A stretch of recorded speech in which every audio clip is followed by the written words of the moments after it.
the SNP and official opposition who have frontbench speakers who are contributing today, and that we have ministers as well responding to the points that members raise. So thank you everybody for taking part today, and I welcome Chris Evans to open the session. Thank you, Chair. Can I begin by thanking our fantastic committee staff for organising this meeting. It is vitally important those who sign petitions, they are taken seriously and debated in this place. Even though the present pandemic has curtailed some of our parliamentary activities, the Petitions Committee has strived to ensure the voice of the British people is heard. When we last debated issues around Covid-19 before the summer recess, lockdown was easing and people could look forward to enjoying holidays, visiting pubs and enjoying meeting family and friends. Now, with several parts of the country, including my own in Islay, are living under local lockdown conditions and fears of a second wave start to rise, this meeting of the Petitions Committee, which discusses a number of e-petitions relating to support for households during the Covid-19 pandemic, takes on a special significance. Since the start of the pandemic and lockdown restrictions, the committee has seen over 800 petitions related to coronavirus. Of those, 3 petitions have reached the threshold of 100,000 signatures, which allows them to be considered for a debate. The first relates to the introduction of universal basic income. This is in response to the impact Covid-19 has had on household finances and is titled Implement Universal Basic Income to Give Home and Food Security Through Covid-19. The petitioner asks the government implements an immediate universal basic income trial for all UK residents to ensure financial security throughout the coronavirus crisis. It is believed this move will support the needs of those that need to self-isolate, as well as wider public health and the long-term economy. This petition has received over 114,000 signatures and reached 100,000 signatures on the 23rd of March. The government responded later that month. The petition claims the introduction of a universal basic income will mean the incomes of households whose employment status has been directly impacted by coronavirus will be protected for as long as they are unable to work due to the pandemic. The petition further argues that by providing households with financial security, this will mean people would be more likely to adhere to lockdown, self-isolating measures, and not leave the house for work, in the process protecting wider public health. Furthermore, a universal basic income could provide a more sustainable arrangement than the present coronavirus job retention scheme. Whilst this scheme, along with the self-employment income support scheme and the introduction of mortgage payment holidays for landlords and homeowners, has been a temporary success, securing the livelihoods of so many households during this initial stage of this pandemic, the government has made it clear that it would now not allow these schemes to run indefinitely. The furlough scheme is due to end next month, forcing many business owners to decide if they will be forced to make staff redundant when the scheme closes. There is a real danger. In response to the petition, the government have made it clear they do not support the introduction of a universal basic income. However, there is still no clear end in sight of this pandemic, and sadly, we are almost certain to head into a recession, with unemployment predicted to hit a record high. If the government do not plan to continue their financial support schemes throughout the pandemic, then other sustainable alternatives must be considered. The government needs to instill confidence in the public that jobs and incomes will be protected and that nobody will be left to struggle to make ends meet. Mass unemployment will do untold damage to our economy in the long run. If the government are as committed to keeping our economy afloat and thriving as much as they say they are, then options such as the introduction of a universal basic income ought to be kept on the table. There is no doubt the times we are living in are unprecedented. Therefore, the government should not be so quick to rule out practical solutions. The second of the 3 petitions to be considered today is entitled Encourage Lenders, Landlords and Utilities to Freeze Payments During the Lockdown, and so far amassed almost 127,000 signatures as of yesterday. The petition also hit 100,000 signatures on 23rd of March, with the government responding in June. Unsurprisingly, the highest concentration of signatories for this petition were based in London. It is a well-known fact that London is one of the most expensive places to buy property in the world. For those looking to get on the property ladder, live in the city may seem out of reach. Extortionate fees paid in rent to landlords means even saving for a deposit is beyond the realms of possibility for so many people, especially the young. With so many jobs based in London and countless employees finding themselves laid off or furloughed, it is no wonder that people are crying out for help and have signed this petition. The petition is calling on the government to work with mortgage providers, landlords, and utility companies to freeze rent, mortgage, and utility bill payments, particularly for those who find themselves unemployed or unable to work during the pandemic. The petition makes the argument that if it is public health and government guidelines to stay at home as much as possible, then members of the public should be supported in doing so. Without such support, there is a risk that those who leave the house to work or find work could put public health at risk. This in the long term could have an even more detrimental impact on our economy and public services. The government did introduce measures to tackle these concerns, as they highlighted in their response to the petitioner. As previously mentioned, mortgage payment holidays were introduced for landlords to protect the incomes for landlords of renters who were unable to meet rent requirements throughout the early stages of the pandemic. Furthermore, legislation was implemented to prevent landlords from starting proceedings to evict tenants for at least a 3-month period from the 26th of March. These were certainly welcome. However, they were only temporary, as so many people since then have slipped through the cracks and been left to struggle financially as the pandemic progresses. The petitioner points out that statutory sick pay in most cases does not cover rent prices, and most people do not have swathes of savings and financial security they can fall back on.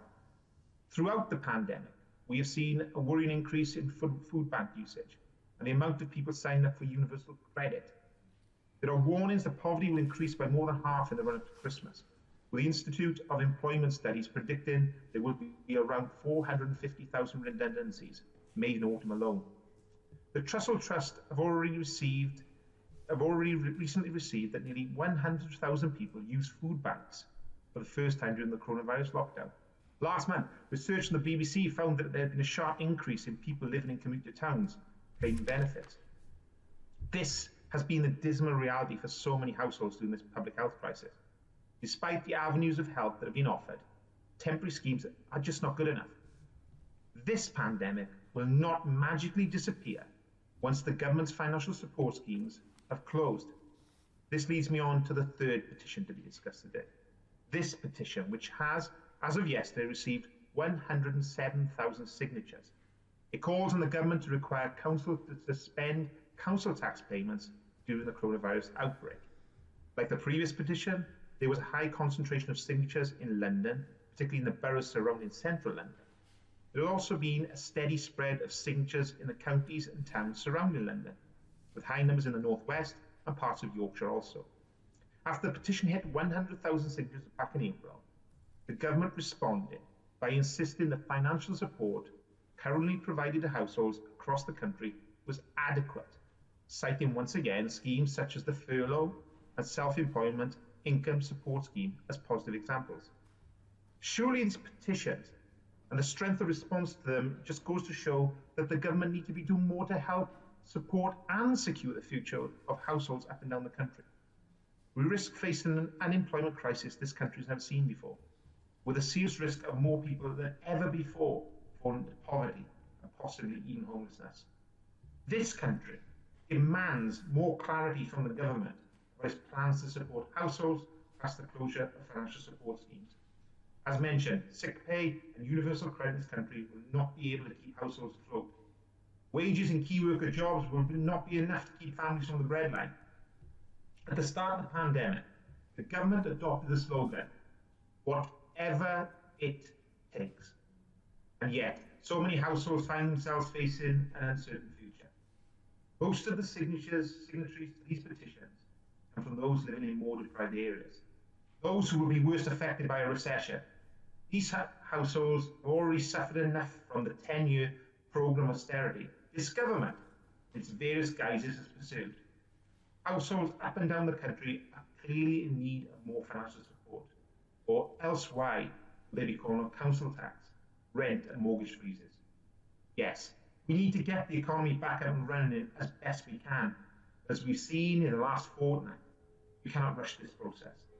By setting deadlines to end the financial support for households and businesses, we risk even more business closures because they are simply not ready to fully reopen or can no longer afford to keep their workforce.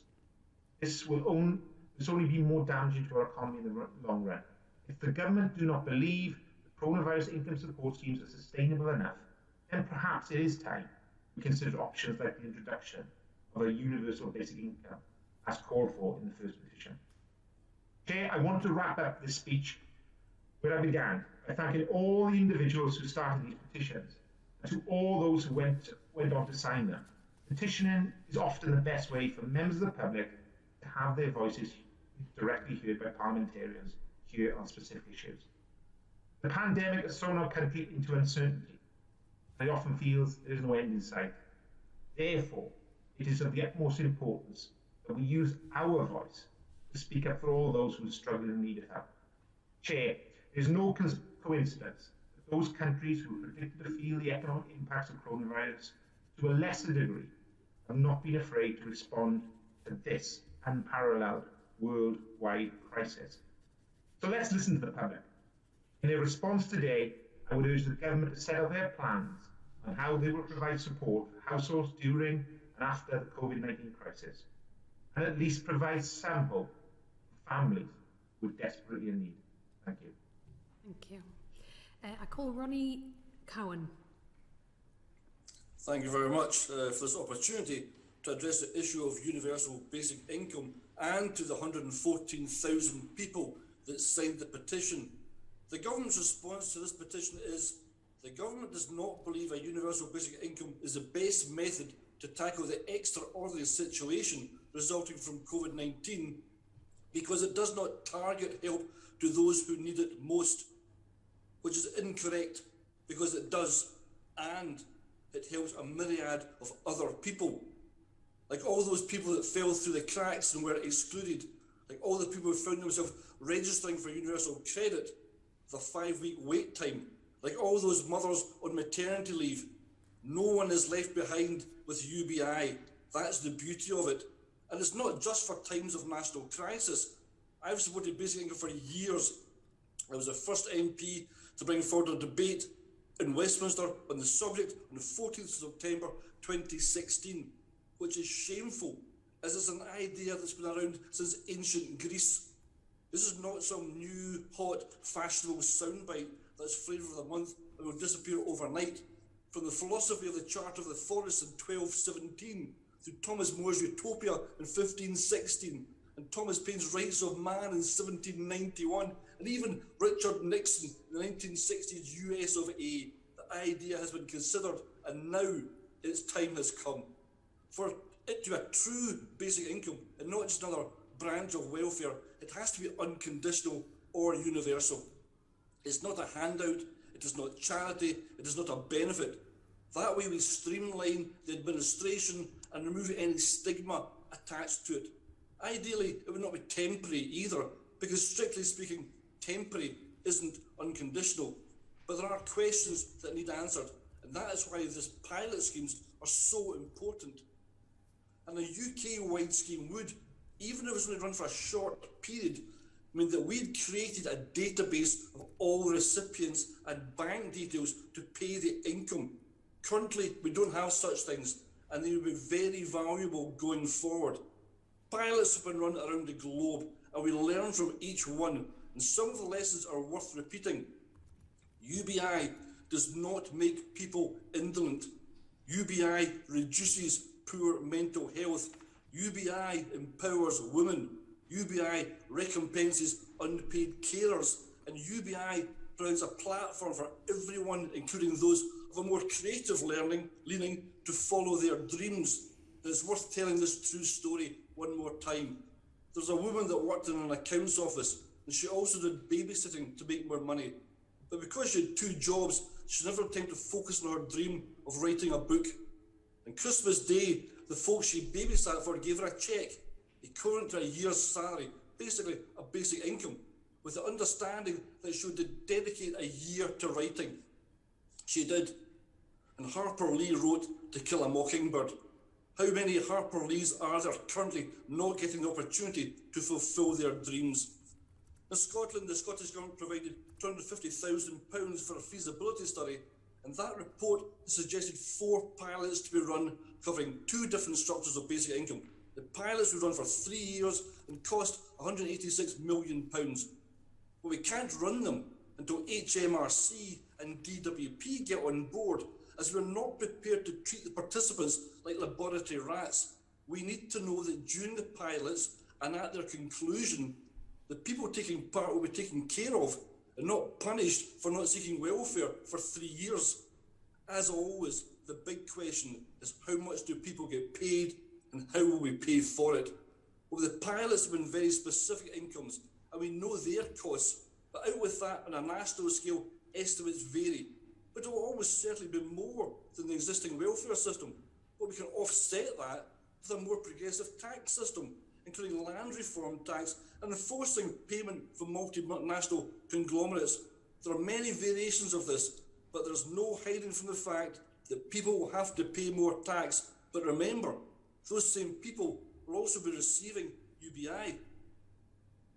Run and funded properly, UBI can eliminate poverty. And remember, poverty is a big factor in addiction, poor health and crime. People's lives can be improved and society at large will benefit too.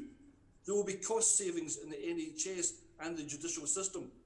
Prior to Covid-19, the gig economy was seen as a driving force for UBI. Who knows what will be next? But when the world is changing and the workplace with it, with global warming, automation and pandemics becoming a factor in our very existence, we would do well to heed the words of William Beveridge when he wrote in 1942, "A revolutionary moment in the world's history is a time for revolutions, not for patching," which is exactly what we are doing with universal credit. From his report grew the welfare state, which at the time we were told you can't afford that, and soon came the NHS, based on existing schemes already running in the Highlands of Scotland, and we were told you can't afford that. And now we're told about UBI, we can't afford that. In conclusion, I think the value to our society will be far higher than any cost we can attach to it. I would go so far as to say, in these uncertain times, we can't afford not to have a UBI. Thank you. I call Vera Hophouse. Thank you, Chair, and it's an honour to speak in this very timely debate. And in fact, this debate coincides neatly with our community conversation we led in Bath only yesterday evening. And there are 4 major issues that I want to touch on as we struggle to come to terms with the COVID crisis and its consequences for all our households in this country, but particularly those who have been struggling already. For me, they are the most unjust and the most worrying, and that is debt, homelessness, and then associated with this, mental health, and I also want to touch on domestic abuse.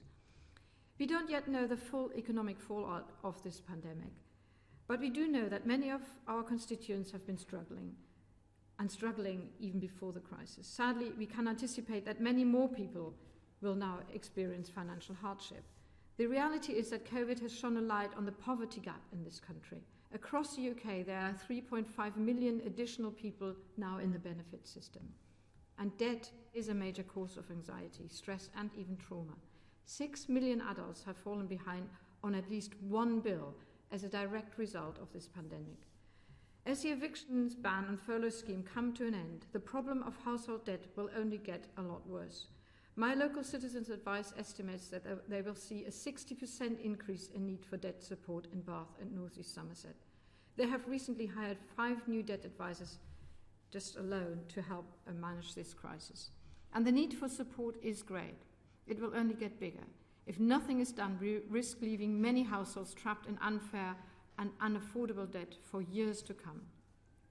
Council tax is a big worry for many people. 79 of my own constituents have signed the petition that we are debating today. There was already a crisis in council tax before this pandemic, and COVID has made things a lot worse. However, the current regulations force councils to use outdated collection methods or even bailiffs to pursue owed money. This can be extremely traumatic and add large additions to the fees already. Government must listen to the calls of charities such as Step Change and introduce a pre-action protocol for council tax. Let me come to homelessness. Homelessness is the most frightening prospect at any time, even more so as we are now heading towards the colder winter month. I have recently been contacted by a constituency who was given an eviction notice before the 29th of August. That means they were not eligible for the 6 months notice period. Thousands of people are now possibly facing evictions when the moratorium ends this week. It must be extended to provide renters with the security they need. The pandemic has highlighted how unaffordable our private rented sector is.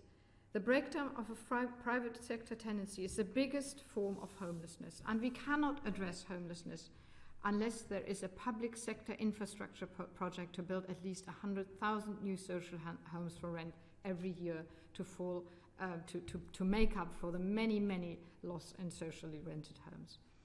It is well understood that one of the biggest impacts of this pandemic has been as a fallout on our mental health, because all of these worries add to our mental health. The Royal College of Psychiatrists has already warned that mental illness could be our second pandemic. Official statistics suggest that almost 1 in 5 adults were likely to be experiencing some form of depression in June. This is almost a double of numbers we saw before March. If we see a second wave, the effects could be even greater.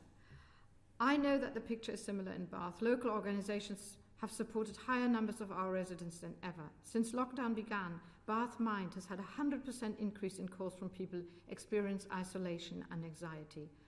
Our local compassionate community hub has made contact with 7,800 people. Mental health issues do not discriminate, but some groups have been disproportionately affected. Younger female or disabled adults are much more likely to have experienced some form of depression over the 6 months, and the financial burdens and pressures add to that mental health problem. I would like to recognise the excellent work of Boys in Minds and Girls Minds too, a youth-led organisation in Bath focusing on removing those anxieties. And of course, young people are affected by their family worries of debt and homelessness as well. Government must work with the voluntary sector. I cannot overstate the value of these groups, without whom the cost of the statutory sector would be enormous. And our charitable sector is just so wonderful in helping, but they, of course, cannot pick up all the massive problems that the COVID crisis has thrown up. The next 6 months will be critical if we are to prevent a pandemic of mental health, and we must put in place a systems approach where mental health is placed at the heart of our communities, our workplaces and our schools. But my biggest worry in the last month has been over domestic violence. And domestic violence grows in the shadows, and the lockdown created the worst of all worlds for victims of domestic abuse. There's help out there from wonderful charities like Voices in Bath. Now, we have been talking about a UBI in this debate, and I want to quickly add my voice to the call for UBI. I think as an idea, it is absolutely worth looking into, but I think everybody needs to put their minds into what we want to achieve with UBI and what it would be different from universal credit. For me, universal credit is a universal service. And if we don't recognize that universal credit is actually there to help everybody who is in need, then I don't quite understand what the difference between a UBI would be. My call would be much more to actually massively increase universal credit and take the stigma away from claiming universal credit, because I think that is often at the bottom of the calls for UBI, that universal credit has become something for people who are at the bottom end of needing help, and that is the wrong way to go forward. So I'm calling for universal credit to be increased very, very substantially. Thank you. Thank you. I call Imran Hussain.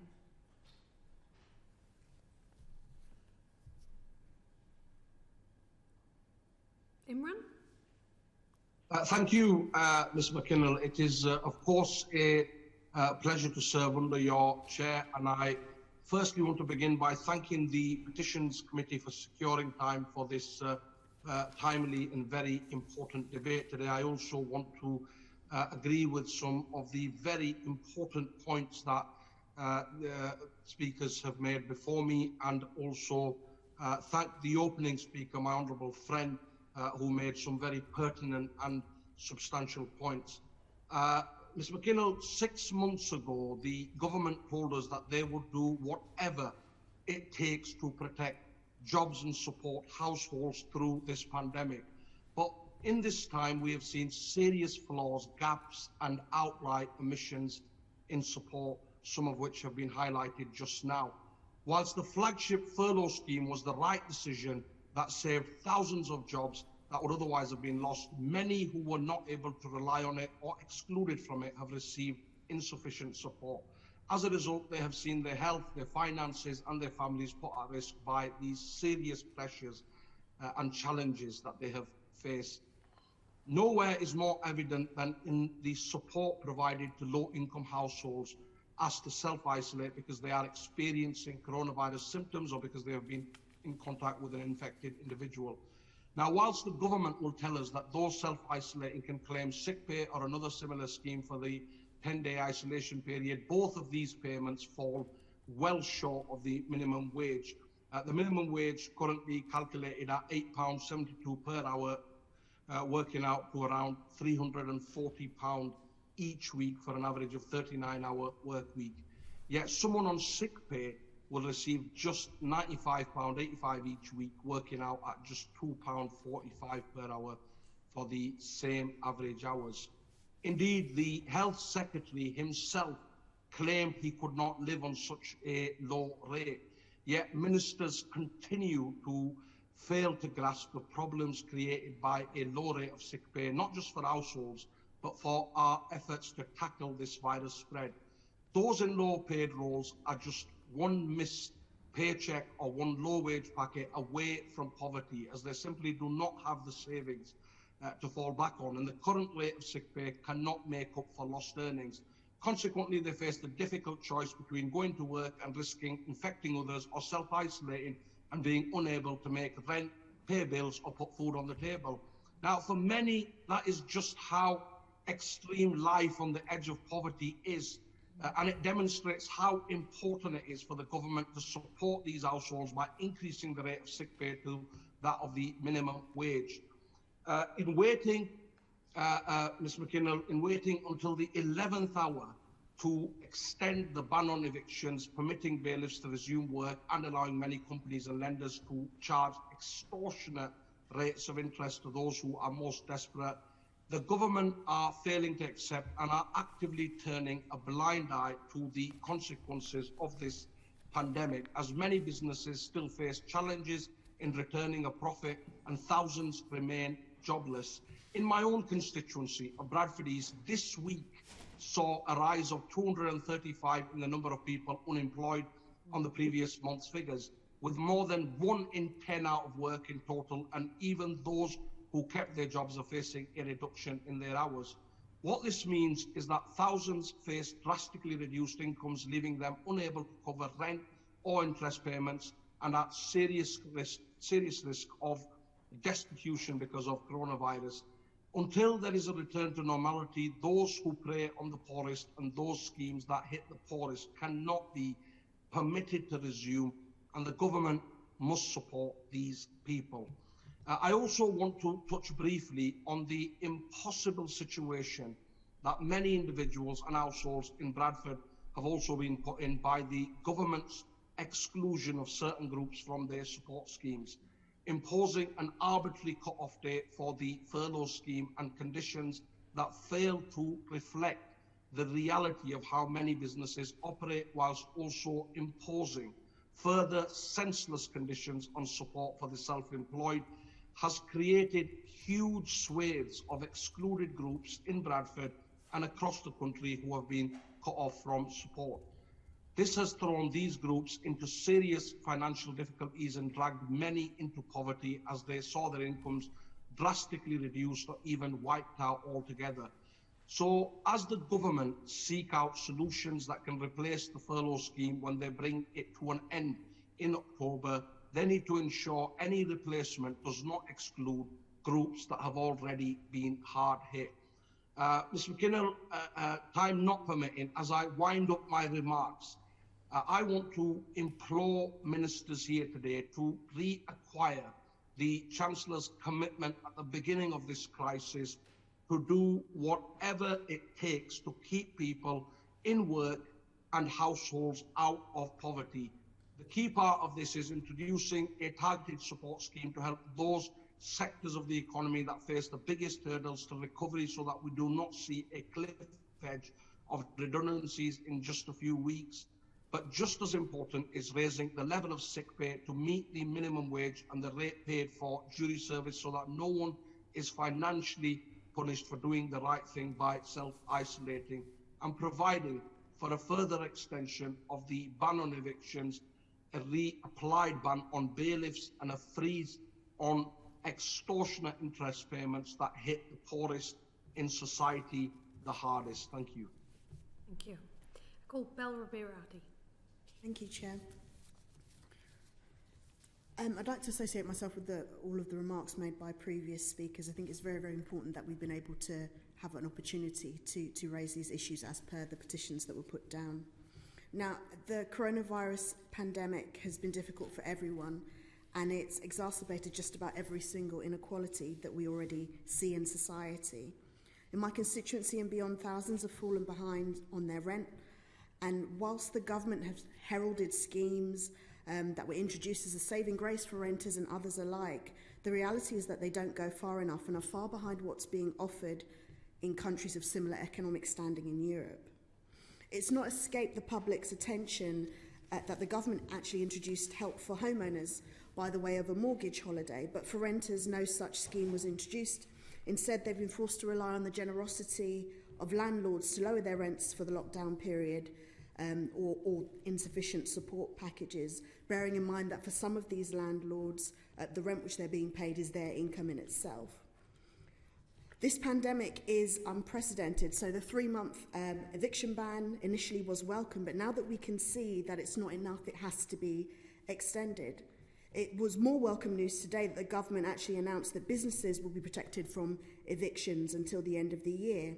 But why won't we do the same to protect people's in their homes?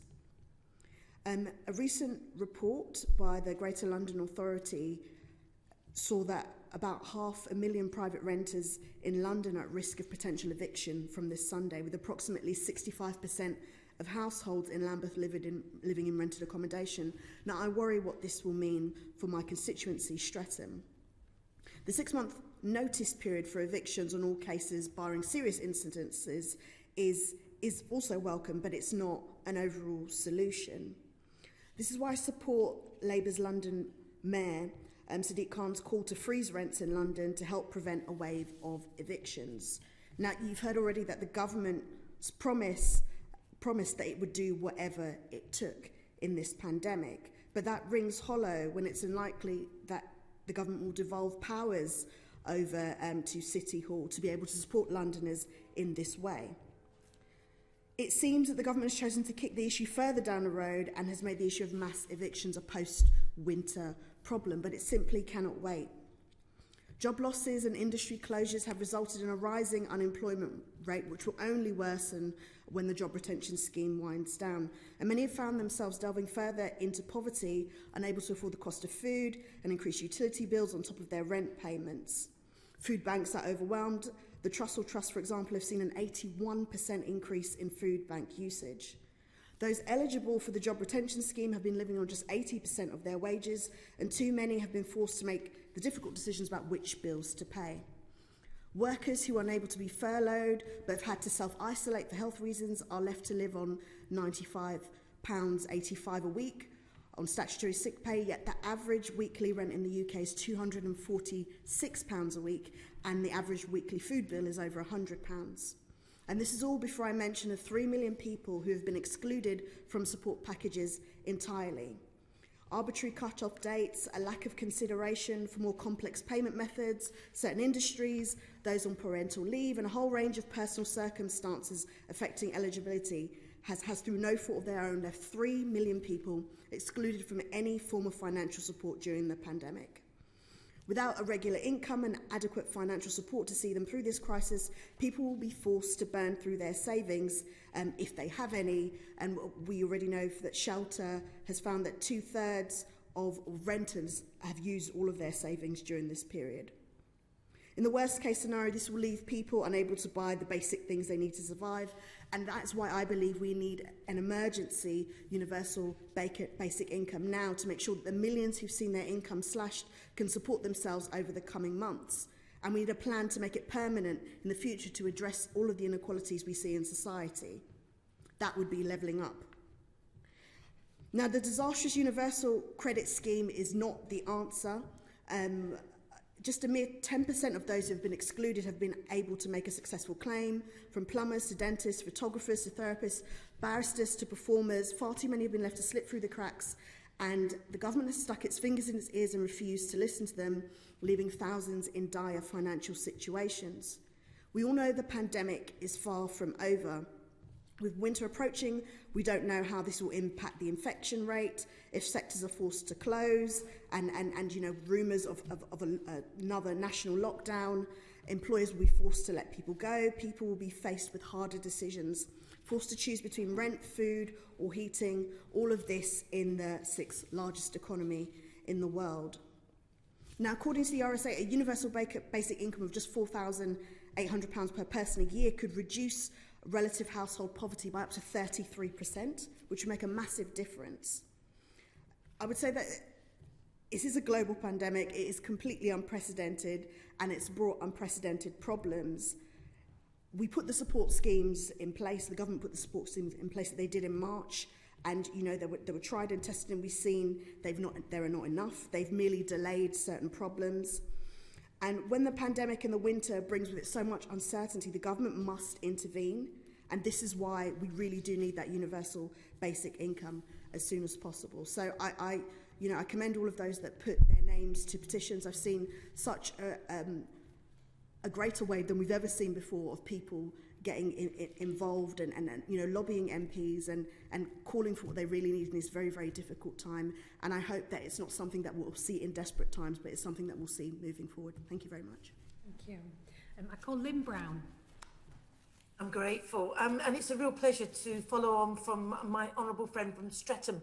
I agree with much of what she said. And there have already been some excellent speeches in this debate, and I know that there'll be some excellent speeches to follow. But can I first thank you, Chair, for once again giving us the chance to speak remotely in a debate that is so important to many of our constituents. We're very grateful to you. I'm very grateful to you. Because this is a time of extraordinary risk in our communities. We needed by now to have a track and trace system that would let the economy reopen without increasing the danger of infection. But we haven't, and COVID infections are now on the rise. In Newham, at the beginning, we had the highest age-adjusted mortality rate from COVID, and presumably that's the reason that the Track and Trace app is being piloted here. And yet, if you go on that app or on the website in Newham, as everywhere else, the chances are you're not going to get a test. A constituent on Monday had symptoms since last Friday. Twice a day he tried for either a home test or a walk-in.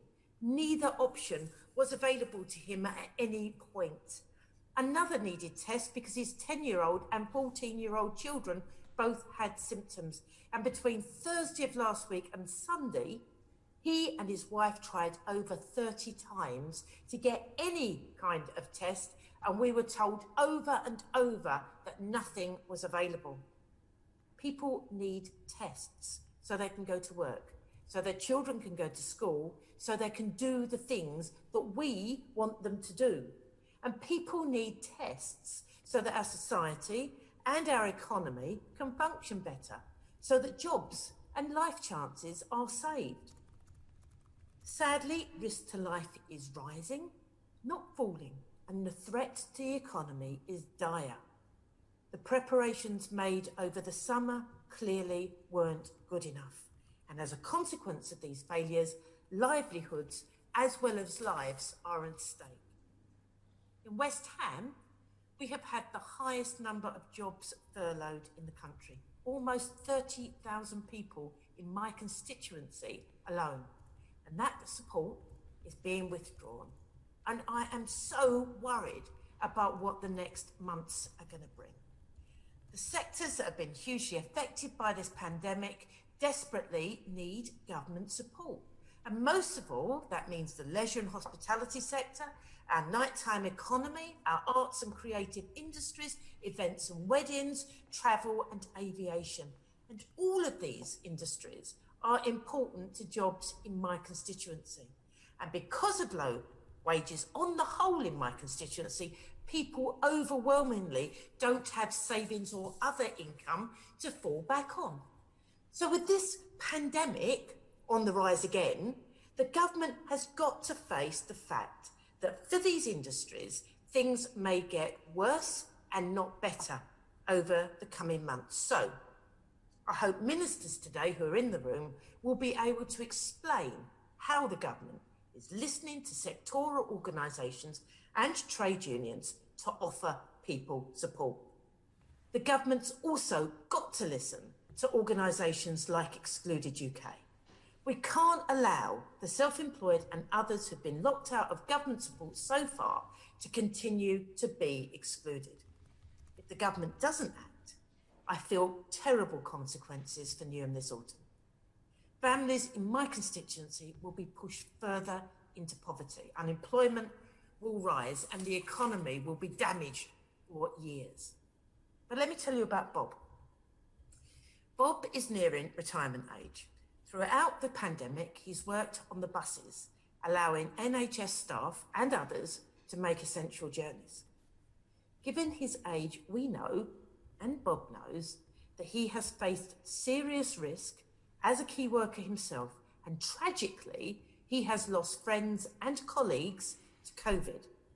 And yet, as soon as Monday, Bob could be handed a notice of eviction from his home that he's lived in for 16 years.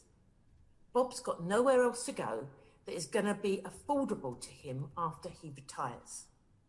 The stress of a possible eviction next year, coming after all these months of working through lockdown, bereavement and fear, is causing Bob terrible, terrible anxiety. And I really can't imagine just how he's feeling.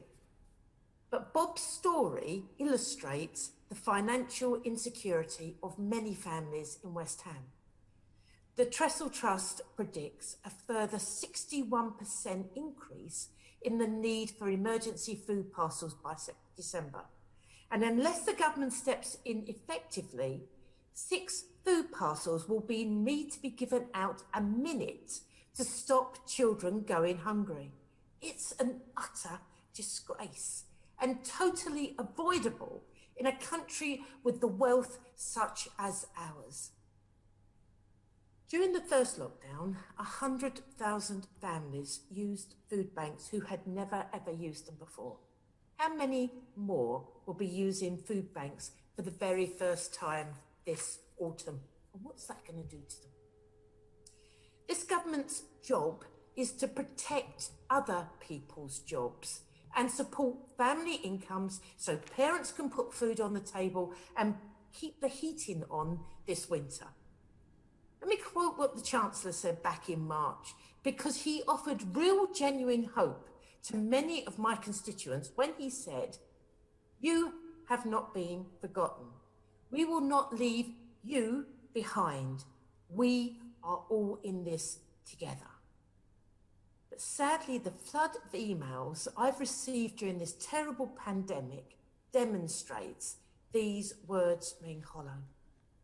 I hope the government is properly listening to this debate, because they have to act competently, and they have to act now.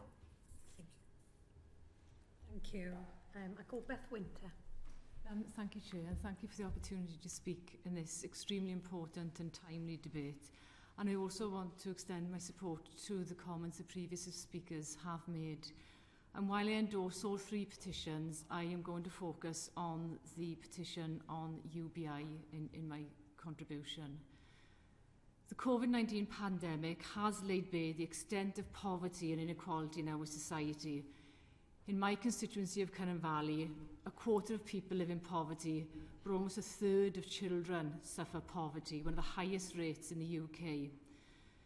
The pandemic has also exposed the inadequacies of our welfare system to act as a safety net for people, from the insufficient levels and restrictiveness of statutory sick pay, the 5-week waiting time for universal credit, and the stigmatising assessment process, high level of appeals and delays in payment of personal independence payments. Now, while the government did introduce some measures to try to ease some of the financial pressures on people at the outset of the pandemic, these schemes have definitely not reached everyone, and many people remain excluded. They are short-term measures. And as we emerge from lockdown, we will face a damaging recession, as well as ongoing economic insecurity, as well as a climate emergency. Unemployment has been estimated to rise by 3 million, although it's likely to be even higher than that as furloughed people continue to be made redundant. So we must grasp this moment and do everything we can to ensure that as we emerge from lockdown, we do so with a fairer and more resilient society and economy. A vital part of this will be to replace our dysfunctional benefit system with one that provides financial security for everyone who needs it. UBI, an unconditional and regular cash payment to everybody, regardless of their income or situation, is gaining traction as a solution to many of these issues. It's underpinned by the principle of universality, which I very much support, the purpose of which is to ensure that everyone is provided with enough to cover the basic cost of living and provide financial security. UBI has a number of merits. Most notably, it meets the human right that everyone should have an appropriate amount of money on which to subsist. It overcomes the negative features of mean testing. It's simple, unlike the complex current welfare system, and it'll stimulate demand in the economy by putting money in people's pockets and could help avoid a deep and prolonged recession. It's gaining interest, increasingly so, with a number of pilots taking place, which are having positive results. For instance, in Finland, where there was an experiment, it resulted in an increase in employment and positive effects on confidence, health and financial well-being and support. And as well as the parliamentary petition, which gained over 114,000 signatures, over 500 public figures and academics have signed an open letter calling for an emergency basic income. And a recent opinion poll estimates that 84% of the public now support the introduction of UBI. What a timely opportunity that we have now to introduce this.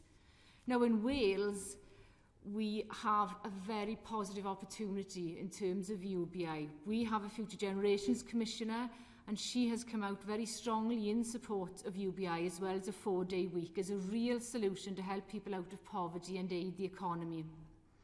I'm also encouraged to see the First Minister in Wales, Mark Drakeford, say in conversation recently at the Hay Festival that he has been interested in the idea of a basic income for 40 years. And to quote him, he states, "We're up for playing our part in such an experiment." Yes, I think there are some limitations to UBI. It could need many modifications to ensure that those with the greatest need retain additional benefits to meet the needs, including cover for housing costs, childcare and disabilities. And I don't think UBI can be looked at in isolation from other measures that are required. Welfare reform, extension of the furlough, a more progressive tax system. These are not insurmountable, and we must do everything to achieve these goals. The upfront cost of an emergency or recovery UBI has been estimated as being 118 billion over a 2-month period. While the figure seems high, it cost 137 billion to bail out the banks during the 2008 financial crisis. Some costs can be recouped through additional tax revenues as the economy grows, and we could call for people's quantitative easing, with Bank of England putting money into the economy to help pay for it, as they did in 2008. Or the government could borrow and pay some of the debt back afterwards through progressive taxation. This would ensure that the highest earners didn't benefit from UBI in the longer term. And of course, we could close some of the 150-odd tax reliefs in the UK, many of which disproportionately benefit the wealthiest households. The current situation demands some immediate and urgent action, and that is why I, along with over 170 MPs and Lords, signed a letter at the outset of the pandemic to the Chancellor urging him to consider a recovery universal basic income. This would be a temporary measure to address the needs of people in the economy, given the very deep recession that we're going to face in the coming months following the pandemic.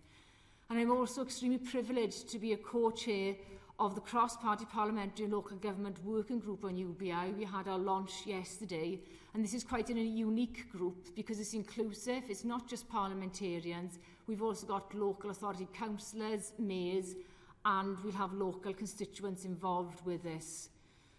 So let's make a call for the new normal to include a benefit system that makes sure that everyone has equal access to a financial safety net that is adequate for their needs, and that a progressive taxation system with the doors closed on tax havens and tax evasions helps to pay for that fair system. UBI would help the economy during the recession, but it can also be a means of paving the way for a fairer, long-term solution to the current broken system. Diolch yn fawr, Chair. Thank you. I call Sharon Hodgson. Thank you, Chair. It's a pleasure to serve virtually under your chairmanship this afternoon. And I would like to begin by thanking the Petitions Committee for arranging time for these debates and for allowing virtual participation. It is very much welcomed by me and my constituents. It's a pleasure to follow my honourable friend, the member for Cynon Valley, or if that's not how it's pronounced, I do apologise to everyone in Wales. I would like to speak today to the petition on implementing universal basic income to give home and food security through Covid-19. Now, I believe that UBI is just part of a larger package that could be implemented immediately to provide home and food security. Colleagues will be aware that since becoming an MP in 2005, I've campaigned for universal free school meals, and I set up and have chaired the all-party parliamentary group on school food for over a decade now. I proudly do this as I know what it's like to receive free school meals. I'm not the only one in Parliament who did. I know there's others present today who will have also. So I know the stigma and have to say that that stigma does stay with you into adulthood. You never forget how it feels to be told to stand in a different queue to get your dinner to your classmates. But I also know how important school meals are to children, therefore, and their parents on low incomes. A hot and healthy meal during the school day ensures that children are fit and ready to learn. It improves attendance, attention, and attainment. We knew before the pandemic that 11.5% of households with children experienced moderate or severe food insecurity. According to new data by the Food Foundation, this has now risen, unsurprisingly, to 14%. That is 4 million people, including 2.3 million children, reporting moderate or severe food insecurity in the last 6 months. These families have had to rely on a few kinds of low-cost food to feed their children, or providing unbalanced meals or smaller portions, or in some cases skipping meals entirely. We cannot pretend that this is a new trend either, brought on by coronavirus. But coronavirus has truly brought the experiences of some families to the forefront of the public's consciousness. And I commend the work of Marcus Rashford, who joined the campaign to extend the National School Voucher Scheme over the summer holidays and highlighted the experience of children like himself growing up in low-income households. Now, Marcus's intervention and continued commitment to tackling food insecurity means that the only thing missing from this puzzle is government will. The government support available during lockdown, the furlough scheme and the National School Voucher Scheme, have prevented the situation from worsening, and that is to be welcomed. But as the furlough scheme comes to an end and the threat of job losses becomes ever more real to those in insecure work, a large number of children are still left in a precarious situation when it comes to securing the necessary healthy diet for them to grow, develop and participate actively in school and in society. And that is why we need the government to take action to protect and support a whole generation of children. I support part 1 of the excellent National Food Strategy's recommendation that free school meal eligibility should be extended to every child up to the age of 16 where the parent or guardian is in receipt of universal credit. Just makes so much sense to me. This would ensure that more children growing up in low-income households would have access to a hot and healthy meal at school, improving their health and attainment while also supporting their families at a much-needed time. I also believe that free school meal eligibility should be extended permanently to the estimated 175,000 children in the UK whose families' immigration status means they have no recourse to public funds. In April, the government gave these children temporary access to free school meals during the pandemic. Now, families with no recourse to public funds now need the assurances from government that their children will continue to be able to access free school meals. We're only talking about 175,000 children, and some of those will be in very, very vulnerable situations. So the government has indicated that a full review of the free school meal system is needed before this policy can be made permanent.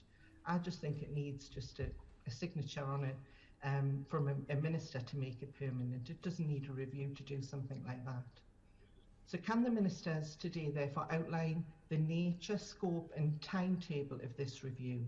And can they provide assurances that children with no recourse to public funds will be able to access free school meals whilst this review takes place? Finally, last year I co-chaired the Children's Future Food Inquiry with the Honourable Member for Central Ayrshire. And we heard from young people across the country who told us about their experiences with food insecurity and what they wanted to see in the food policy that affects them. Now, the Young Food Ambassadors published the excellent Children's Right to Food Charter, which set out their recommendations on food policy, and the inquiry called for these recommendations to be looked into by a Children's Right to Food Commission, which young people would be a part of too. When the inquiry in the Charter was published last year, the then Education Minister, the Honourable Member for Stratford-upon-Avon, said we could expect an official response. Now, I know a lot has happened since then, but can the ministers today put on the record when we should expect that official response? It would have been good to have had it before the start of COVID, but any time now would be good too. Our young food ambassadors are ready to act. They're just waiting for the government to step up and support them. So, while the jury may still be out on the pros and cons of UBI, there are lots of other measures, especially around food and food security, that I've outlined that the government could implement now, immediately. So I hope they will seriously consider my recommendations today. Thank you. Thank you. And I call Vicky Foxcroft. Thank you. And can I just start by saying what an honour it is to follow my friend for Washington and Sunderland West, who puts forward such a articulate and powerful speech around food poverty. Can I also place my thanks to you, Chair, for allowing people like myself the opportunity to participate. Like many people who were shielding prior to it being paused, I'm trying to adhere to medical guidance, so thank you for this. Many people shielding have shared their concerns with me regarding the pausing of it, and I'm just going to share a few of these concerns. Now, they obviously have very serious anxiety about returning to work, and they need to know that support is there for them. And one simple step is giving them decent information. They want to know that their workplaces are actually COVID safe. And the government have issued some guidance on COVID secure workplaces, and a large amount of employers are doing the right thing. But what about those who aren't? Will the government look at some form of furlough scheme where employers who are unable to make their workplaces COVID safe, for people who are disabled or have been shielding? And will they look at requiring employers to conduct risk assessments? And if an employer doesn't do this, will they look at issuing sanctions? And if this government is actually going to support individuals and households properly, it really does need to follow through on its commitments to local government. It's local authorities that deliver so many frontline services. And take, for example, my local authority, Lewisham. They've done a fantastic job, really hard times, supporting disabled and shielded people throughout this crisis. And they were told by government that, and it's been said before, but that they would receive whatever is necessary. However, Of the £60 million they have additionally spent, the government have only given them £20 million. So this is a £40 million shortfall. You know, surely this just can't be right. And the government new line seems to be that they need to share the burden. But have they forgotten that councils are already struggling after a decade of austerity imposed by this government? Another area this government can support individuals is with good quality employment for all. And this must include disabled people. The difference in the employment rate of disabled people and people who are not been disabled has been terrible for too long. The gap among 16 to 24-year-olds currently stands at 19% and at 29% for those aged 25 to 49 years old. And a recent report by Citizens Advice titled Unequal Crisis makes for alarming reading. Their report found that 27% of disabled people are facing redundancy, and that rises to 37% for those whose disability has a substantial impact on their activities. And they also found that 48% of people who are extremely clinically vulnerable to coronavirus are facing redundancy. And as we come to the end of the furlough scheme, the potential for this gap to widen should worry us all. Clear action needs to be taken. And as the government hinted this week at creative ways to support employment over the next months, I plead with them, remember disabled people. A recent report by Inclusion London, a charity that represents 77 disabled people's organisations, paints a bleak picture on the impact Covid-19 has had on disabled people. The report states, and I quote, "From the outset, disabled people have been discriminated against, forgotten, and in some cases abandoned, as policymakers have ignored our needs, or at best, considered us as an afterthought." And this report that found that over 60% of disabled people questioned said they'd struggled to access food, medicine and necessities, and over 35% of respondents talked about increasing levels of psychological distress, and nearly half of respondents talked about inaccessible information, confusing guidance, and a lack of advice. Now just take that in for a second. This is what disabled people are telling us as policymakers. These experts by experience need to be listened to and not forgotten about. And one area the government could end some of this anxiety is by uplifting legacy benefits. When the government was able to deliver Eat Out to Help Out overnight, I see no reason why they can't deliver the same for legacy benefits as they did for universal credit. And as the government seeks to move back to assessments, can they do a couple of simple things to make disabled people's lives better? Listen to disabled people. Include them fully in what you do. They are the experts. And here's some areas that I've been told. They want the DWP to let them choose the method of assessment. We know different assessment methods work better for different people. End sanctions. When 70% of decisions are turned over at appeal and they endure a lengthy process, often affecting their mental health, I urge the government, please stop driving people into extreme poverty. Of any benefits from sanctions, unless the government want to share what they think the benefits are. And finally, can we move to longer term benefit awards? This would save the government money, supporting disabled people rather than giving private companies money for doing poorly held assessments. And I said it before, and I'll say it again, communication is key. At the start of this pandemic, communication with disabled people was incredibly bad. Should there be a second wave, this must be better.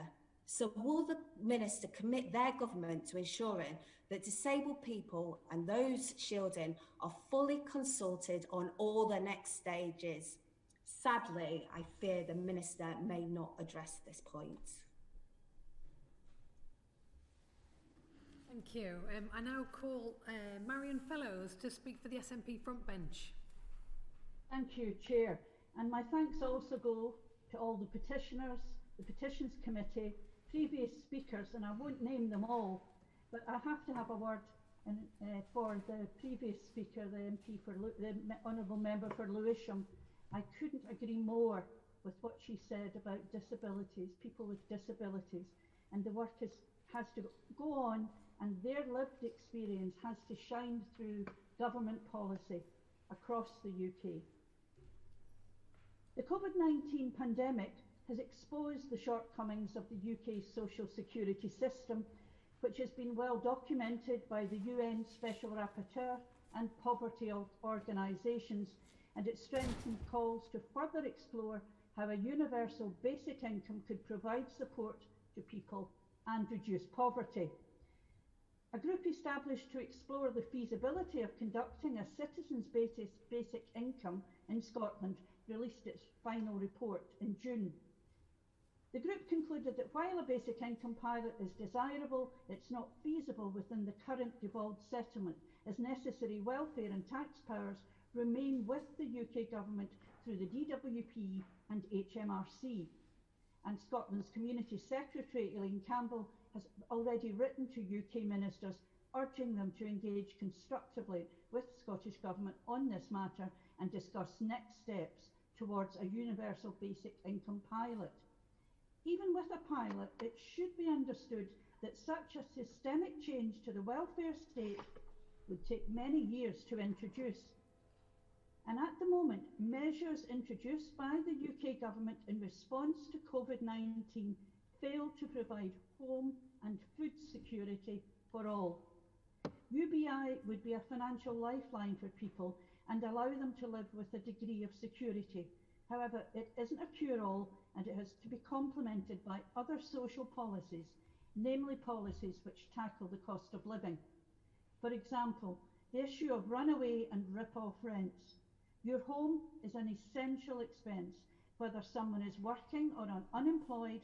Larger and larger proportions of people's incomes are being spent on renting. Low and precarious pay and increasing unemployment is making it harder and harder for tenants to keep their heads above water. The Scottish Government has already halted evictions for tenants during COVID and ended the right to buy your council home, ensuring council house stock remains public. But I believe, and this is a personal belief, we can go further. If a UBI was implemented, this could encourage landlords to increase already high rents and cancel out the benefit that a UBI was meant to deliver. That's why I believe tenants in Scotland and across the rest of the UK need a points-based system of rent controls to ensure rents, both social and private, are fair and to bring rents down, not just freeze them. The think tank Commonweal and Tenants Union Living Rent have been driving a campaign to ensure fair rents in Scotland.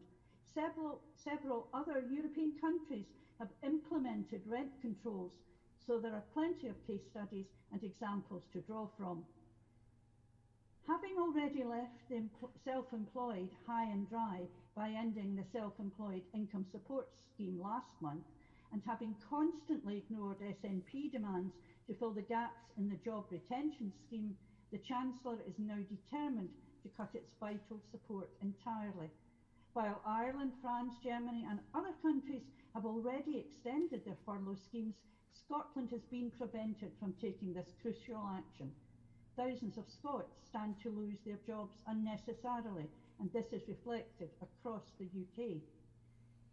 While the UK Government's meagre £94.25 per week, as has already been mentioned, rate of statutory sick pay is poverty pay by comparison to the rate in Ireland, which is £266 a week, and other countries such as Germany and Austria, where it's £287 a week.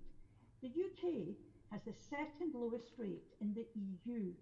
The UK Government has eroded the social safety net over the last decade, through brutal cuts to the social security system and inhumane policies such as the benefit sanction regime, benefit cap, two-child limit and the bedroom tax.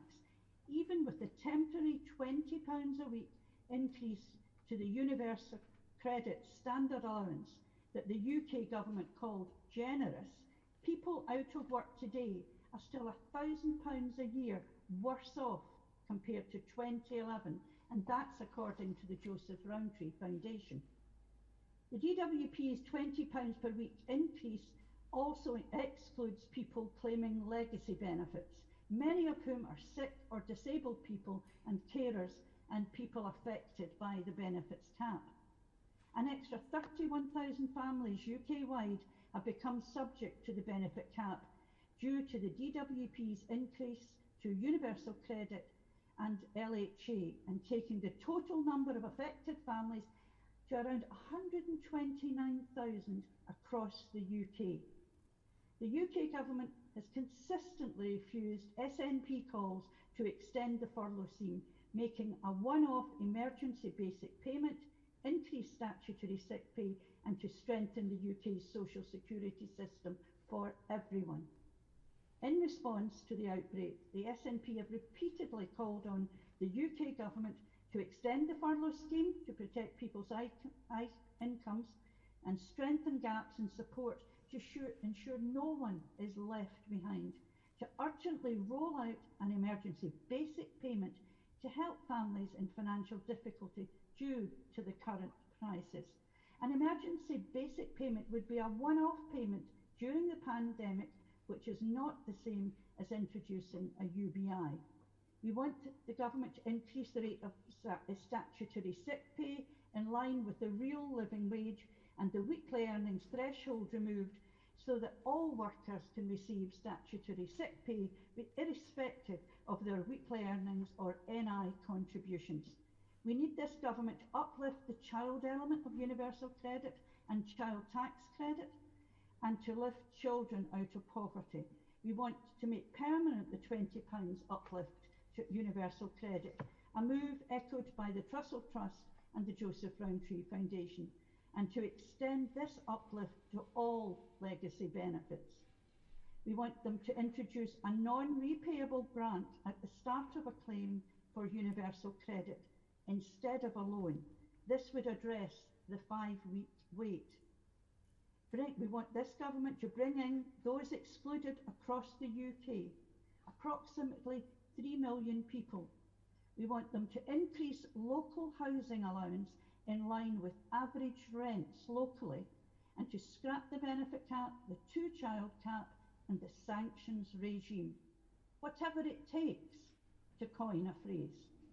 I hope the ministers today respond to pleas of those who have spoken on behalf of those petitioners who wrote in their hundreds of thousands and enabled this debate to take place today.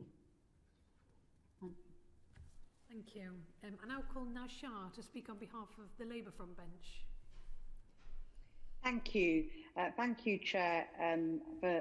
Firstly, my thanks to yourself and the Petitions Committee and all of those involved, including the staff, the IT staff who have ensured that this debate happened. So huge thanks for that. It's very important we have this conversation. I welcome the opportunity to speak on these e-petitions, and I'm grateful to my colleagues for their contributions.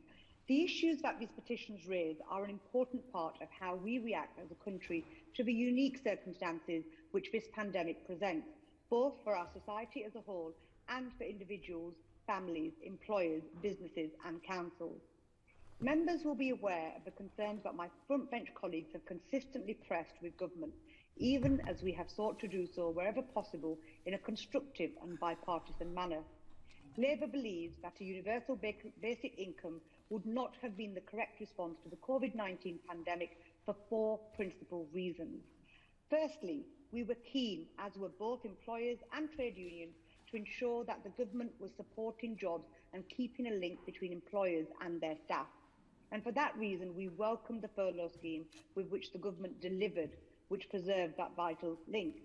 In fact, we believe that the government's decision to withdraw that support for furloughed employees now, without targeting additional support at sectors both hard hit by the pandemic and crucial for our country's future, for example, aerospace, is a historic mistake. Members may have heard a number of my colleagues pressing these points at Treasury questions on Tuesday. We will not stop raising these concerns of workers and businesses in this place, and I hope I may take this opportunity to ask the Minister to pass them on to the Chancellor. Secondly, a universal basic income scheme would have seen money transferred to those whose livelihoods were largely unaffected by the pandemic, rather than being targeted at the jobs and livelihoods most affected, of those most affected. We do not believe that that would have been the best use of public money. Public money must always be spent wisely and well, and it is Labour's view that money spent supporting the incomes of individuals who are still in stable employment, still able to do their jobs, and still being paid regardless of their financial circumstances would not meet that test. Thirdly, we believe that in the circumstances of the beginning of a lockdown, speed of administration was of essence. Britain was slower into lockdown than many other countries. Once it was clear lockdown was coming, businesses and self-employed workers needed clarity and certainty about how government employment support arrangements would work. Realistically, the fastest way to provide that support was through existing payroll and HMRC systems. The beginning of a lockdown, when every hour matters, is not the time for the development from scratch of new systems, software, processes, regulations, and mechanisms for delivering financial support to citizens. Fourthly, we believe that the universality that the government should seek in proper public services for everybody. Labour is proud of its record of creating national institutions such as the National Health Service, providing services to citizens free at the point of use. We believe that it is universal, high-quality services secured efficiently and effectively for all of us by collective provision that should be our focus.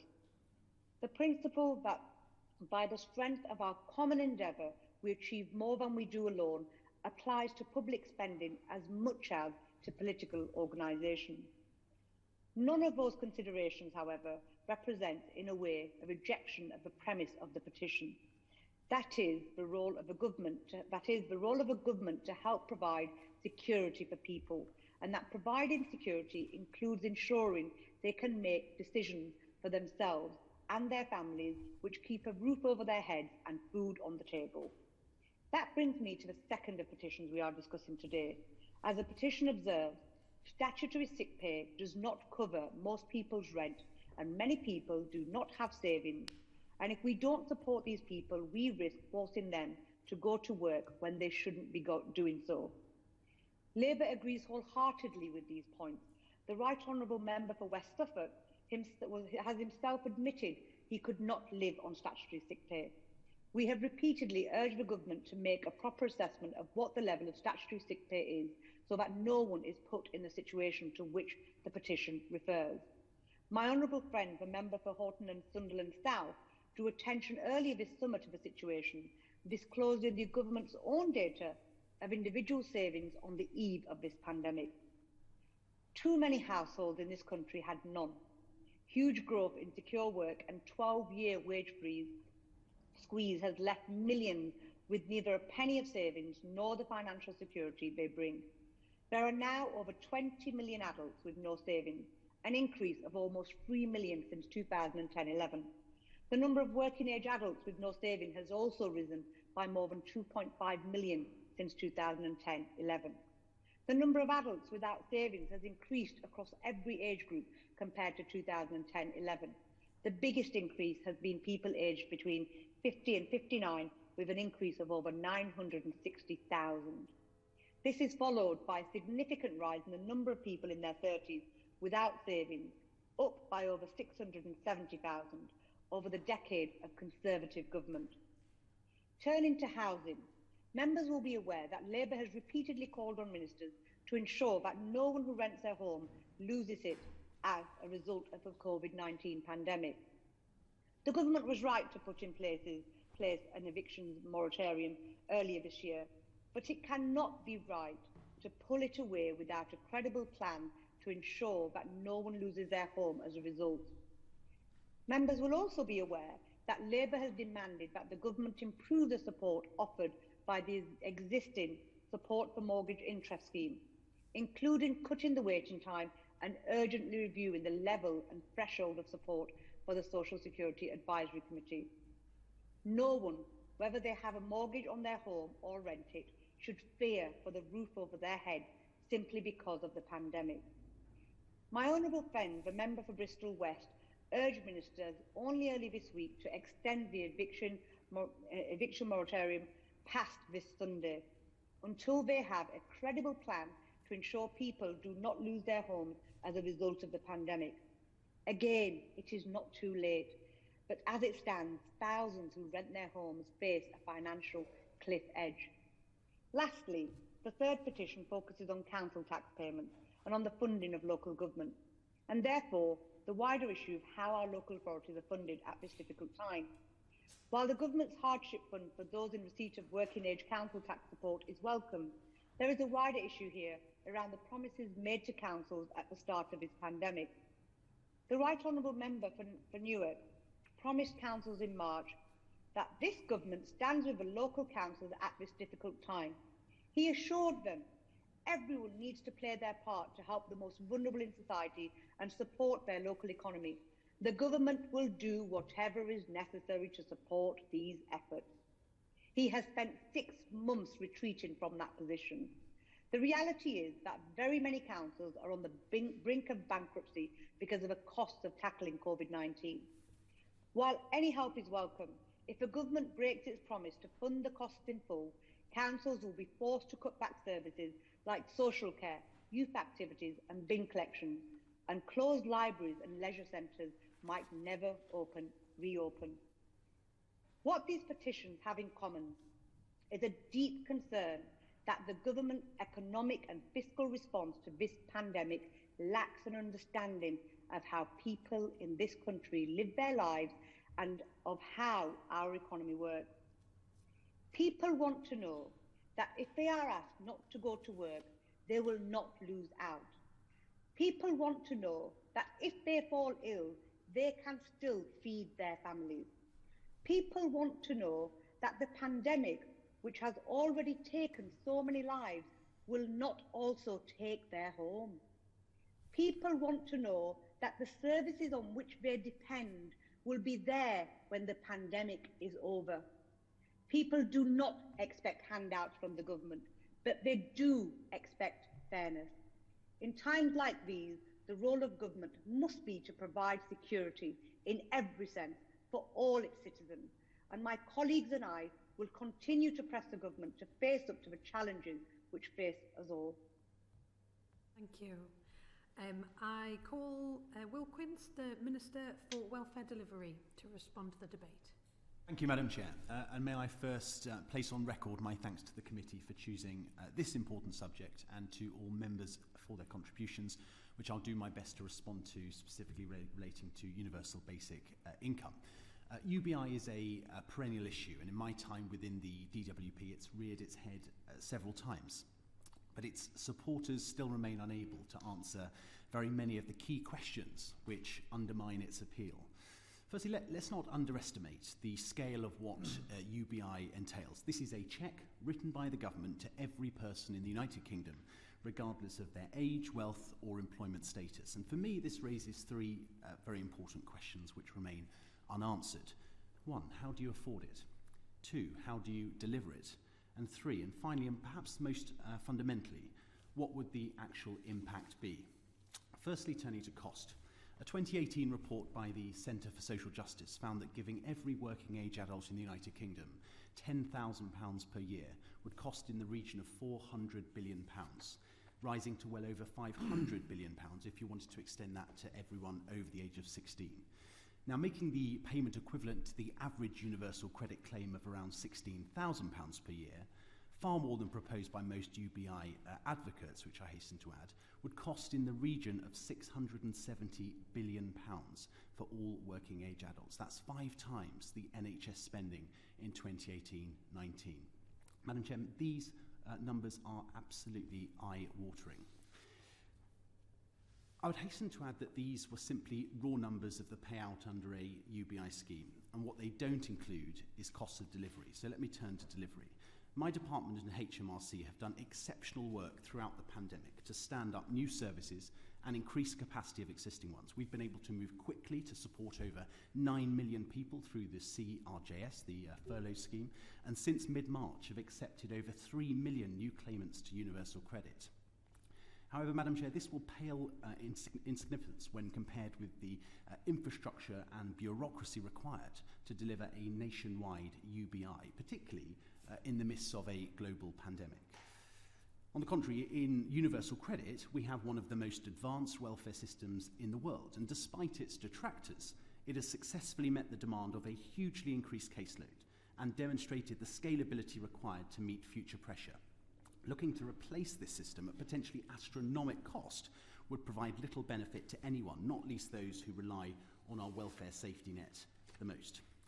Turning next to impact, Madam Chair, and this is the fundamental case against UBI. The welfare system is fundamentally a safety net and should be there for those in need.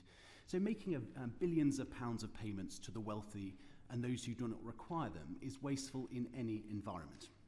Unlike our UC system, UBI does not target support at those in greater need or take into account additional costs faced by many individuals, like, for example, a disability or those with childcare responsibilities. To put this into perspective, Madam Chair, UBI would be paid to you, to me, to all other members of this House, and I would much rather see that money spent supporting those who need it. And that's before we actually discuss things like actual outcomes. The existing evidence base suggests UBI systems are a disincentive to work. Even in the lauded Finnish trial mentioned by a member earlier, the trial noted improvements to employment, but they were only marginal and could not rule out the impact of external factors. And it may have been for this reason, Madam Chair, that the Finnish finance minister stated in an interview he gave in 2019 after the trial that the case was closed for UBI and that there must be conditionality in their social security system. What is more, Madam Chair, in a 2017 OECD report found that for most high-income countries, a UBI would increase poverty and negatively affect the poorest, with middle-income households most likely to see gains.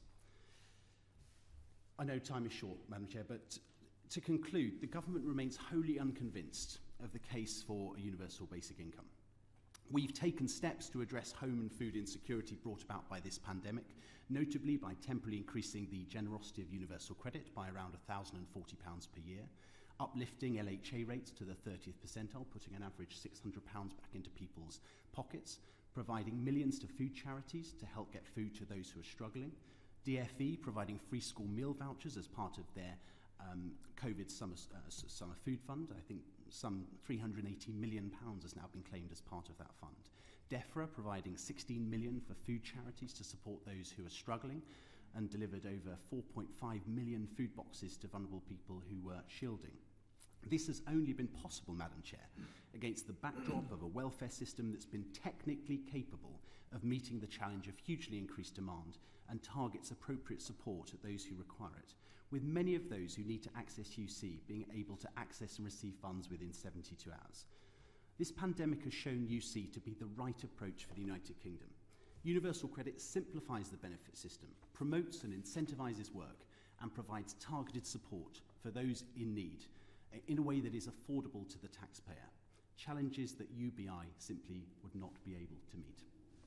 Thank you. And I appreciate there was a huge range of issues raised in the debate, and that some people didn't use all of their time, so there is a little bit of leeway if you run over the allocated 5 minutes. But I call John Glenn, the Economic Secretary to the Treasury, to respond to the debate now. Thank you, Madam Chair, and I would like to first take this moment to thank all members for their contributions this afternoon. Today's second petition has addressed 3 areas that are, of course, key to people's households' finances up and down the country: mortgages, rent and utility bills. And the petition asks that the government encourage lenders, landlords and utility companies to freeze related payments as a means of providing financial support to households at this very difficult time. Now, as Economic Secretary to the Treasury, I assure you that this is a particular area of concern to myself and to the government as a whole.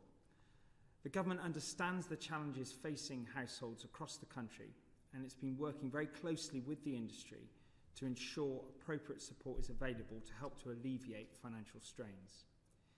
Now, in the case of household mortgage payments, the Chancellor announced the availability of a 3-month mortgage holiday for consumers struggling to meet their payments back in late March, and this was then extended to grant a second 3-month holiday in June. I'm sure the committee will agree that no individual should face losing their home during the period. That is why we also announced a ban on lenders repossessing homes as part of our significant support measures. No lender can commence repossession proceedings before the end of October.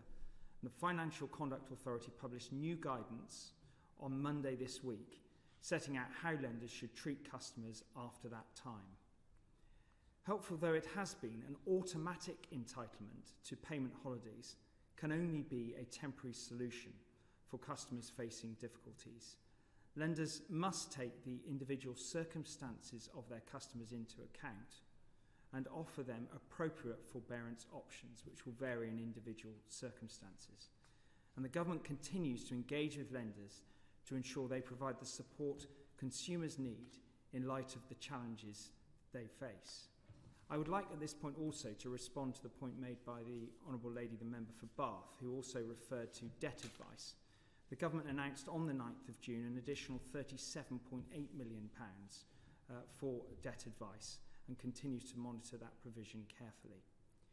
Madam Chair, let me now turn to the private rental sector, another area in which the government has sought to support households.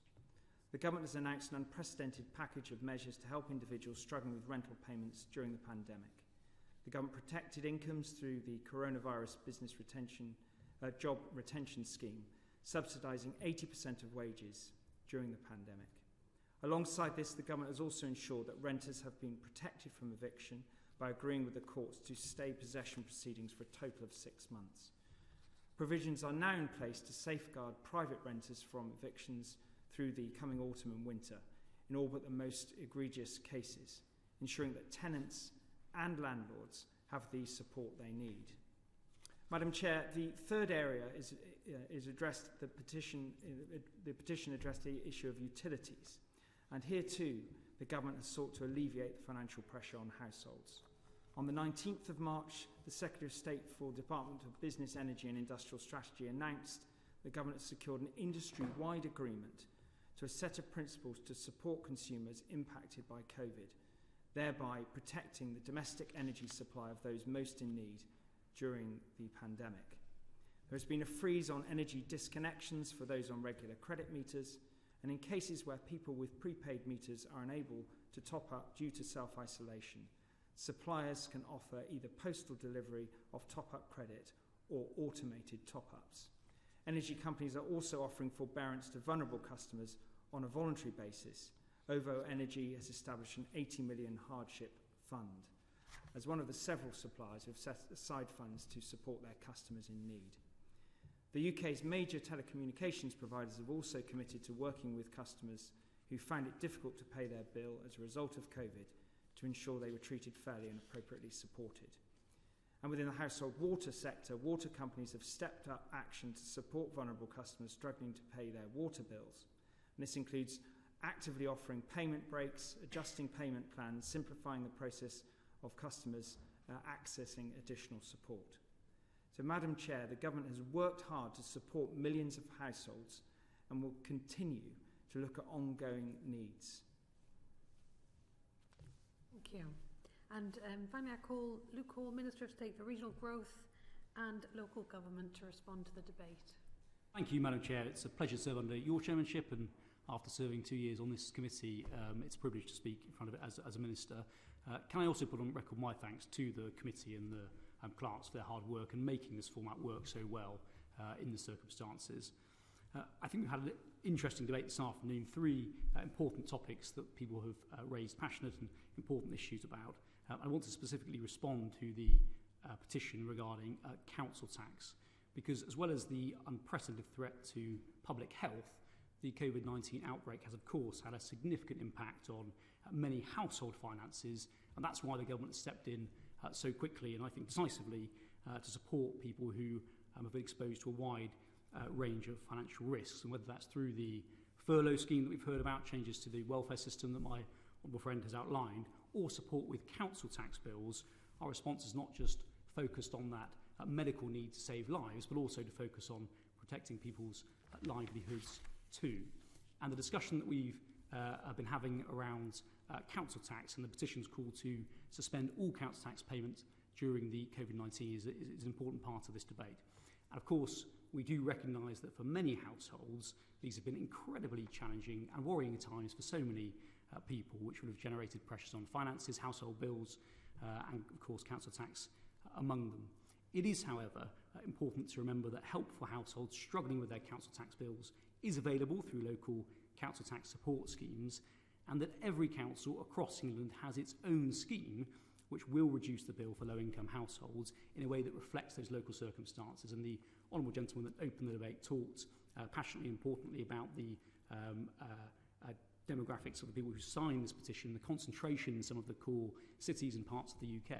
I think that's an important point to reflect upon, the local response that's required by different local authorities, because depending on those schemes and the individual case and the circumstances involved, of course these bills can be reduced, the council tax bills can be reduced to zero, and I would therefore encourage anyone who's watching who feels worried about their finances through this period, even if they have never contacted their local authority before, to get in touch and not hesitate to pick up the phone and ask what support is available from their local authority. And in addition to that direct support available from councils, we have also put in place that hardship fund worth £500 million to deliver further reductions in council tax. And this has been importantly targeted towards the most vulnerable households, which gives councils the ability to reduce the bills of working age households receiving that council tax support by a further £150. And individual councils will, of course, have that continued flexibility to deliver further financial assistance through other mechanisms such as the local welfare schemes. And of course, it is important to note that though that hardship fund is not operating in isolation from all the other support, so we are committed, absolutely we are committed to doing whatever it takes to support families through this crisis, and that's why we've put in place this unprecedented package of assistance to support people through this period. We've made universal credits more generous by increasing the standard allowance and matched this in working tax credits. And importantly, we have increased the local housing allowance to the 30th percentile of local market rates. And of course, that discretionary housing payment pot to support people in this difficult period has raised by an extra £40 million this year. And of course, on top of that, we've put in place the £160 billion plan to protect people's jobs, incomes and businesses, which we've heard about. That's the job retention scheme that's helped 1.2 million employees across the UK. And I do think that the measures combined that we've heard about this afternoon demonstrate one of the largest and most comprehensive economic responses anywhere in the world, protecting public services, businesses and workers against the current economic challenges that we face across our country. We do believe that this is a rounded, this is a holistic approach to providing support to vulnerable households, and one that recognises the financial health of the broader economy and the financial health of the individuals are intimately intertwined. It is vital that we keep the economy going to protect employment as well as the financial resilience of councils too. The Honourable Lady on the Labour front bench, of course, raised support for councils. We have allocated £3.7 billion on ring-fence funding to support local authorities during this time. And I do believe that local authorities have stepped up and demonstrated the best of public service delivery across our country during this period. We've seen an incredible response from across the country. I do want to also quickly associate myself with the Honourable Lady from Bath's point about the importance of supporting domestic abuse provision during this time. That's why the government stepped up by providing £10 million of support to make sure that we can open more beds for domestic abuse survivors and victims. 1,500 beds have now been created or reopened during this pandemic and difficult period. So as we've heard today, Ms McKinnell, support already exists for council taxpayers facing financial hardship. We've acted quickly to provide additional funding for this support alongside that unprecedented package of further assistance. And we do believe that these steps, alongside the continuing efforts by local government, will ensure that we can recover as a country and that no household is left behind. Thank you. And the final word goes back to Chris Evans to summarise and wrap up the debate. Thank you, Chair. I think what has come out of this debate, the most disappointing thing, is that we have heard from the four corners of the UK today. We have heard from London MPs, Scottish MPs, Welsh MPs, and those representing the North of England. Unfortunately, not one of those is a Conservative MP. Couldn't come here and actually speak up in those new red wall seats where they have members of Parliament and speak up for their constituents. That is wholly disappointing and should be put on the record. In terms of the three petitions, I was interested to hear the Minister talk about universal basic income, and I thought it was a very fascinating debate, and I think this debate will go on. As somebody mentioned earlier, it goes back as far as Milton Friedman and Richard Nixon. I'm sure that will go on. But I would say the point that should be made in this is that when we are faced with an unparalleled crisis, then we really have to have innovative debates about measures which can alleviate the problems and struggles that families in this country are facing. In terms of the second petition about freezing utilities and landlord payments, I think as was highlighted particularly by our colleagues in London, there is a serious issue where so many families are now facing the prospect of homelessness. And finally, in terms of the council tax, while there is an argument to say the council tax should be frozen, I think it should go on record, Chair, about the fantastic work that so many councillors are doing. They are the ones on the ground. They are the ambassadors day to day, have to deal with the everyday issues and problems the families are facing. And very often, they are the first and last port of call for these families who are having difficulties. But my extreme disappointment comes at the end of the debate. We still have no answers. Furlough is ending, and with that, there's real fear for the future for so many of our families. That hasn't been answered, and my concern is that if from within government, answers change from day to day depending on who's asking the questions. But ultimately, people want to know that they are, as we face the second spike, they are going to have the support they need. And I hope that will come through in the next few months. Thank you. Thank you, Chris. And I think it was a little bit difficult to hear at the very beginning, but I think you expressed disappointment that there weren't any government backbenchers who made contributions to the debate. Is that what you said at the beginning?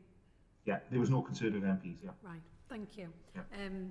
And thank you to everyone who attended the session today. Thank you to all three ministers who've responded to the debate. Thanks so much to the broadcasters, to Hansard, because there's a lot of technical work that goes into making sure this e-hybrid session can go ahead. So we're very grateful. Order, order. Ended.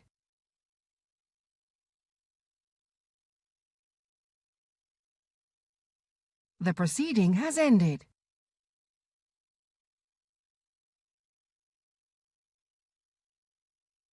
The proceeding has ended.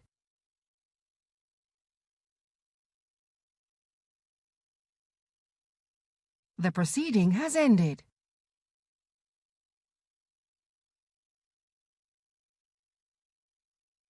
The proceeding has ended.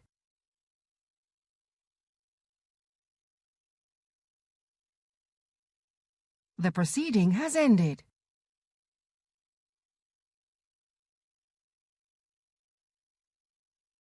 The proceeding has ended.